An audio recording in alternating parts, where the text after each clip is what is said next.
Grenadian-Style Grilled Chicken. A main dish from Grenada. Serves 8. You will need 10 ingredients.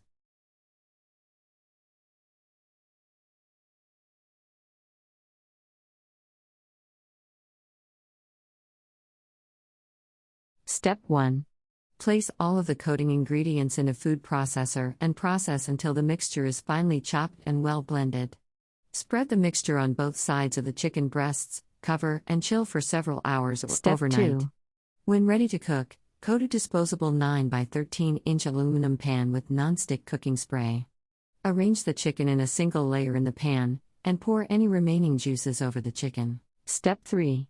Cover the pan tightly with aluminum foil. Place the pan on the grill rack over low heat, and cook, with the grill covered, for 25 minutes, or until the juices run clear when the meat is pierced and the meat shows Step no 4. trace of pink. Carefully uncover the pan, and transfer the chicken to the grill rack.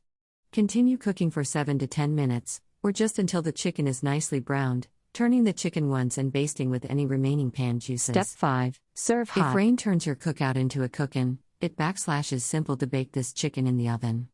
Arrange the chicken in a coated 9 by 13-inch pan, as described above. Cover the pan with aluminum foil CountryReports and bake at Culture 325 Countries degrees Travel for 25 minutes.